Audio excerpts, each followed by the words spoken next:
Health inspectors of Reddit. What are the most vile conditions you've ever seen in a restaurant? Walked into a Mexican restaurant one time and saw some lady soaking some tripe in a mop sink. Saw that and told them to throw all of it in the dumpster and bleach it in front of me. My boss had seen a restaurant defrosting raw shrimp in a mop sink with the mop draped over the faucet. My other coworker had to work a foul odor complaint where this Chinese buffet was closed for about a week without utilities. He walked in and found the food was still in the buffet line. He said the stench was so rotten that he immediately threw up upon opening the door. The food was stewing in its juices for a week in the Texas summer heat. Those are the worst ones I can think of at the moment. I gotta say, personally, not a tripe enjoyer. I don't get the appeal, really. So that alone already puts me off. The fact it was soaked in a mop sink, whatever that is. I'm assuming it's where you dunk the mop, but I don't actually know. Anyway, but the fact that it was soaked in that, whatever it may be, actually doesn't bother me, because I wouldn't eat tripe anyway. Hey guys, we have a new channel where we go over very in-depth stories. Whether it's a Karen on the loose or a story about a mother's perspective on her husband throwing out their daughter's ashes. The link will be in the description. Make sure to subscribe to the new channel. Story 2. Former health inspector here and current third-party food safety auditor. A few things that come to mind. 1. Grocery store so infested with rodents that an entire group of them was living in the dairy cooler. You know there had to be a lot of them in the store if some were resorting to living in a cold room.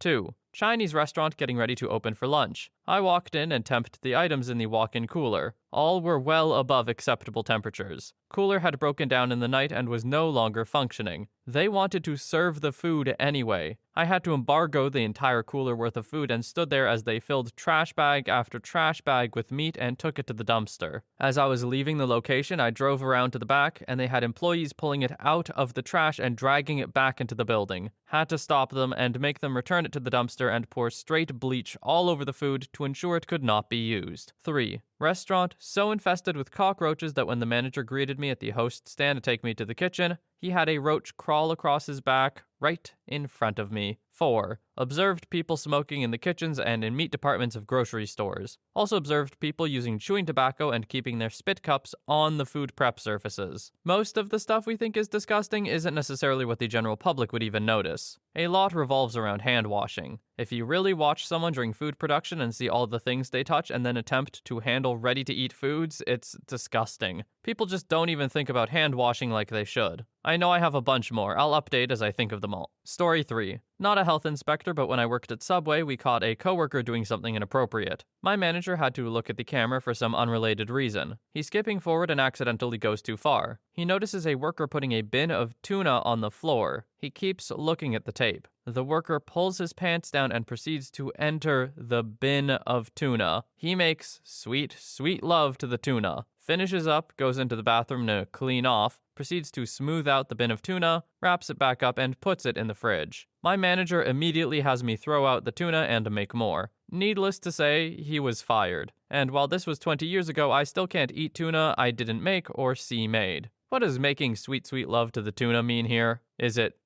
literal? I hope not. Story 4. Not a health inspector, but I worked at an ice cream shop when I was 15. My boss found a mini fridge in an abandoned, closed-down elderly home. There was still food in there with cottage cheese that expired 3 years prior to me opening it. She gave me 2 bottles of bleach and said, "Go to town." Now, I pleaded with her not to use the fridge. Not because I had to do the Charlie work on it, but because it was frickin' nasty even if we did get rid of the mold that was literally eating the interior of the fridge. I didn't feel right putting food in there and selling that food to customers. Cleaned it anyway and put it out on the floor, but refused to put stuff in there. When people put stuff in it, I would throw it away or move it, depending on what it was. I also had to negotiate with my boss on how often she would let me clean the fry-later grease. I wanted to do it once a day, but ended up only getting a once-a-week approval, which was better than once a season like she'd been doing. Story 5. Not a health inspector, but I deliver beer, so I see the backs of many restaurants on a day-to-day basis, as we're dropping product into their storage areas. The worst was a buffet that had an inescapable smell of hot, rotten milk. Not sure how I even know what that smells like, but it was like they had been microwaving rotten milk for an hour and left it somewhere. I had to leave the delivery. My coworker was sick with a stuffy nose and did the delivery for me as I gagged outside. Talked to a couple coworkers later that week and they agreed that the place always had a weird smell. Story 6. Not a health inspector, but worked at a restaurant that was barely skirting by on health inspections. We had a big roach problem, but we did a good job keeping them out of the actual food, which I guess is the big thing they look for with health inspections. The most egregious issue, though, was the time I was making milkshakes and accidentally cut my arm on the metal counter. Well, I didn't notice how bad the cut was until I saw blood in the ice cream tub. Being a responsible person, I go to throw out the ice cream, when the manager interrupts me. The manager says I should go use the first aid kit and they will take care of the ice cream. Well, I come back to the same tub of ice cream returned to the freezer, but the blood scraped out of it. They kept using the ice cream. Story 7. I worked at a McDonald's that was just about to get rebuilt and had narrowly passed inspection. What does this mean? The owner doesn't want to replace anything because the store is about to get torn down, so the whole place went to crap. A drunk person flushed a pair of underwear in the bathroom and clogged the sewage once, causing sewage to come back up through the drains in the kitchen and stock rooms. We still served food. Then the stock rooms, where we keep a lot of food items, had a ceiling cave-in, and fiberglass insulation was dangling less than a foot away from food product on shelves. We were regularly pulling trash cans from the lobby and kitchen anytime it rained to help contain rainwater from leaks in the ceiling back in the stockroom. I left last November. The store doesn't get torn down for another month, so I can only imagine how crappy it is now. Story 8. Former inspector and oh goodness, I could write a book. 1. Burger King had raw sewage coming out of the drain ankle high. Employees acted like it was normal. 2. Taco Bell had a fly problem. Customer brought back a taco with a live fly inside. 3. Mold in ice machines. Seen some with gobs and gobs of pink mold oozing in the ice off from the ice blades. 4. Popeye's chicken serving rotten gray chicken. Stank like death. 5. Chick-fil-A raw sewage backup in kitchen with the owner wiping sweat off his face and continuing to make sandwiches. 6. Popeye's chicken where the whole building was slanted and about to fall over, still operating. 7. Popeye's chicken who knew who I was and spit in my food. 8. Lots of broken coolers and temperature-abused foods. 9. Taco Bell with no AC in the summer. No coolers worked and employees were sweating into food. Upper management kept delaying AC repairs. AC was fixed 3 days after inspection. 10. Watched a general manager pull a spatula out of dirty sink water to flip burger patties. Scratches her butt while handling the burger. These are ones you don't usually hear about, because these bigger chains tend to run a tighter ship. I feel like if corporate knew about any of these locations, they would destroy them. Story 9. Not an inspector, but witnessed something gross. I worked for a company that had a lunchroom with an older woman who cooked our breakfast and lunch. I think she was friends of the owners. She would bring in a daily special like chili, but also made sandwiches and whatnot. We had out-of-town customers, and when lunchtime came around, the secretaries would set up lunch in a conference room by the lunchroom, and the lady would make something special just for them. So I'm taking away plates after these people had eaten, and bringing them to the lunchroom for lunch lady to load the dishwasher. Now, not everyone had finished their meals. It was chicken and rice this day. It was rather late and an employee had come in asking her to make him something. I'm going back and forth, doing my thing, and I see her scrape the leftover food back into the pot from several plates. I couldn't believe my eyes, so I just stare with question marks floating over my head. Then I hear her ask the guy who is reading something, not looking over at her, if he wants chicken and rice. He says, sure, and she makes him a plate of leftover food she scraped off the plates I gave her. I should have said something, but I noped out of there real quick. It did bother the heck out of me, so I confessed to a coworker, and she's all, you have to tell the boss, and I did. It escalated to the owners, and the lunch lady was fired. Story 10. Former employee of a few food/drink related places. Rat/roach droppings in the pizza boxes. Fry cook dropping things and picking them back up to fry. He reasoned that the oil was hot enough to burn off anything. The oil was changed only weekly, if not bi-weekly sometimes. Ice cream shop where no hairnets or gloves were offered or needed. So manager's hair ended up in ice cream. Also, questionably clean hands making cones. Slime/mold colonies, not growth, friggin' civilizations, in the ice makers and soda spouts at a whole chain of gas stations. As far as I know, I was the only one who ever cleaned those at my location alone, and whenever I babysat another store. Also, the coffee urns, black bottoms and grinds caked on inside. If you live near them, go to racetrack or sheets. Cleanest urns and spouts I've ever known. Story 11. I was in the training program to be a state health inspector after I graduated from college. The majority of the inspections weren't memorable, and small stuff got written up, like temps being too low or high, not having gloves accessible, storing meat boxes on the ground, etc. The 2 inspections that I remember being absolutely horrible were both at low-end Chinese places in strip malls. In one inspection, the wok chef had an overflowing ashtray right next to the meat bins. Rodent droppings, piles of dead flies behind the range, open doors to the outside, just nasty. We also had to check soda machines and the hoses and guns. The soda gun line at one place was so caked with mold and funk, it was a miracle that soda could even get through. We couldn't figure out how any previous inspector had missed it or what happened. The soda gun was the worst because it ruined eating out and having a mixed drink. I'll never be able to drink anything out of a soda gun ever again. I got a better job offer after 2 months of that and ran out of the job. Story 12. My mother briefly became the head of the health inspection for our county. I recall 2 good stories. First, she noted that even though there were many violations, there seemed to be no punishment from the department for restaurants that forced them to fix these things, except for new restaurants. She asked why. Their response was that, "These restaurant owners are our friends. If we punish them or fine them or send out a violation notice, they might not like us anymore." She tried to fix that, but story 3 below got in the way. Second, and this is just awesome, so I'm sharing it, a house, not a restaurant, had a sewage problem. It was backing up and the neighbors finally got the county to investigate. They decided that the septic tank and field were backed up, so they forced the homeowner to dig it up and reinstall a new one, a few $1,000s even back in the day. When they finally got it exposed, they discovered the homeowner has backed a short school bus into a trench 10 or 20 years before, and has the sewage going into a window in the front behind the driver's seat, and had cracked open the back door to allow it to drain. It was full. Third, there was a old dude, who was close to retirement. He was a piece of garbage. He was verbally and intimately abusive to the staff. The inspectors, not my mother, who was,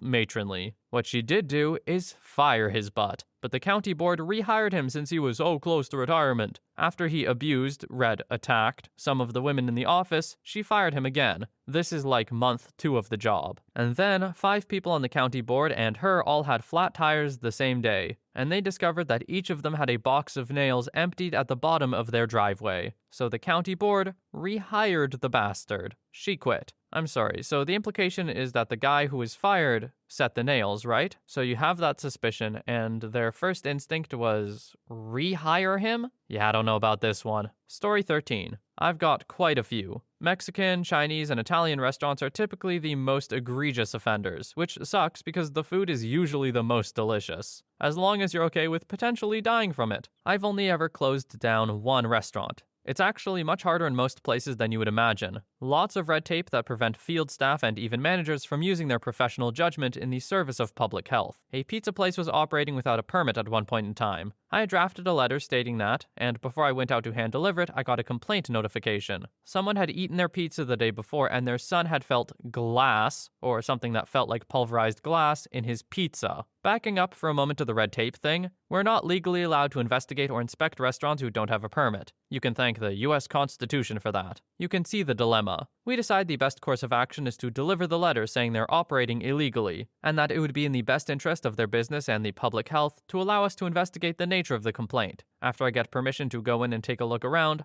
I'm appalled. The manager has fingernails that extend probably half an inch beyond the nail bed, and they are caked in flour and other ingredients. The other employee there has dirty bandages all over her fingers. Both of these characters are dressed in filthy uniforms. The walk-in cooler has loads of uncovered foods sitting beneath stalactites of mold, all beneath a ceiling of black, filamentous fungi. The pizza prep table has broken doors/hinges and is covered with what I can only describe as putrefied ingredients from 2003. It clearly hasn't been cleaned since then. The plastic containers holding the food items in the cooler are all breaking apart and chipping. At this point, I've got a few ideas as to what that guy found in his pizza, and I don't think any of them are glass. It's probably a fingernail, or a band-aid, or plastic, or maybe broken metal from the cooler itself. And then I see it. The most disgusting can opener I've ever seen. To put it in perspective, mounted can openers are like the low-hanging fruit of every health inspector. They're almost always out of compliance, and writing one up will make you look like a try-hard jerk who's out to get the restaurant owner in trouble. They're not usually a big deal, except this one. This one is absolutely caked in dried, vile pizza sauce goop that has turned black with age. The blade itself is so dull and chipped it is literally peeling metal filaments off into a mass next to the blade. Every time this thing is used to open a new pizza sauce, which by the way is put into a cracked plastic container and covered with a trash bag to keep the loads of flies away, it deposits metal chips, flakes, filaments, whatever you want to call it, into the sauce. and subsequently in the bellies of the customers. Needless to say, I was appalled. I had the person in charge call the store owner, who pleaded with me to let him stay open.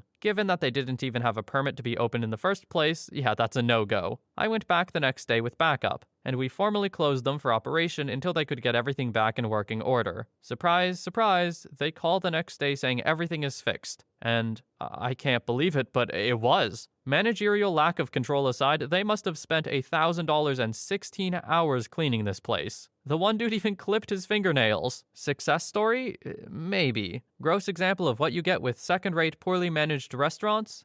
Definitely. They're lucky no one has died yet from eating there. Story 14. Okay, so my dad was a health and hygiene officer in the Air Force back in the early 50s and was stationed in England. His job included inspecting kitchen and latrine facilities at bases, overseeing quarantine on troops returning home from Europe, and doing health inspections on said troops. He and some fellow H&H officers were on leave in London and decided to have lunch at a pub that was advertising a soup and sandwich deal. They sit down to piping hot bowls of tomato soup and are talking and eating, when one of the guys says, good soup. It's nice and meaty. Everyone stops talking as it sinks in that tomato soup should not have meat in it. My dad reluctantly digs his spoon to the bottom of his bowl and comes up with several well-cooked cockroaches. Being trained in such things, they stormed into the kitchen and confirmed that the place had their soup heating on a back burner uncovered, and directly below a cold water pipe. The rising steam condenses on the pipe, makes it slippery, and causes whatever is scurrying across to fall into the soup. They yelled at the owner and reported the place, but beyond that, they couldn't do much about the unexpected protein. I think the wildest part about that is that the guy was like, it's good. So clearly the taste wasn't offensive or anything. It's just unexpected and a little gross. Story 15. I used to work in food service distribution as a director of operations. A few times a year, I would ride with salespeople, meet customers, make sure the service was good, all that. I was riding with our top sales guy, and we had visited some of our most important accounts. Then we stopped at this little diner that he sold, because it was basically right between a few big customers and it was easy to service. When we got there, the owner was in the process of adding on to his kitchen. All of the coolers and freezers were outside on his back deck, covered in pine needles and dust. He stopped hammering nails for a few minutes to chat with us. Then a waitress came out and told him she needed a lobster roll and fries. He went into the kitchen, took off his giant muck boots and set them on the end of the counter. His small dog ran around his ankles and eventually hopped onto the counter. The owner did not wash his hands, made the lobster roll, fed some meat to the dog. The dog licked his fingers. He then went back to plating the meat, hit the bell, order up, and went back to working on his addition. I actually gagged and almost puked in my mouth. Also, most of the Chinese restaurants I visited were horrific. Chinese trade was tough to break into. They were getting most of their stuff from New York or Massachusetts on spray-painted dirty box trucks with no refrigeration. The trucks would arrive with several guys riding in the back and 3 in the cab. They would unload all of the stuff and it was probably kept at about 50 to 60 degrees all the way to Maine from New York. In the kitchen, there were buckets of raw chicken with flies buzzing around. Employees would drop stuff on the floor, pick it up and throw it back in, stuff like that. It was just gross as hell. Story 16. I've never understood how the filth happens. I worked for 3 years for Concordia Language Villages as a cook. We sanitized every surface after every touch. We sanitized all equipment after every use. We washed our hands after touching anything. Touch a table, you didn't just sanitize yourself, wash your hands. Scratch your face, wash your hands. Set a knife down, wash your hands. Touch the steamer even though you just cleaned it, wash your hands. Put on an apron, wash your hands. Wash dishes, wash your hands. Wash your hands, wash your hands. Every single thing is washed down top to bottom multiple times a day. Hands and knees on the floor with a green scrubby around the tilt skillet. Hood scrubbed down and sanitized, everything, all day. It's not hard. A crew of 3 can keep up fine for 3 services of 150. I see the restaurants on Kitchen Nightmares and I'm blown away. All you have to do is clean. It's not hard. You do it so often you don't even realize you're doing it anymore. Stop with the gloves. Gloves get dirty too.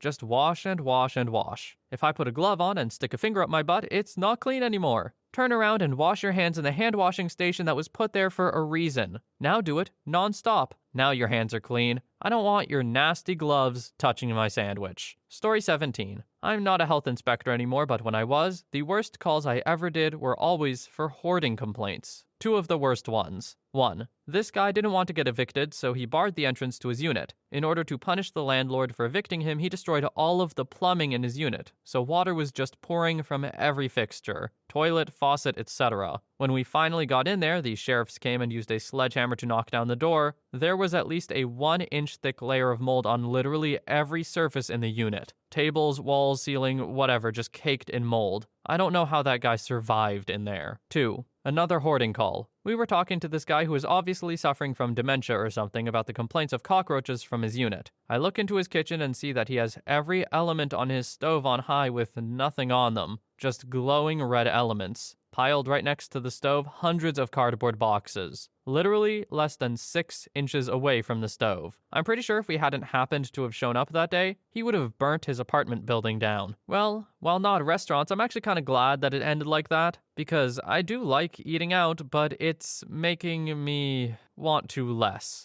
That's all. Anyway, that's all the time we have for today. Thank you so much for watching. I hope you learned something and can still manage to enjoy your favorite places. Have a wonderful day or night wherever you are, and I'll see you in the next one.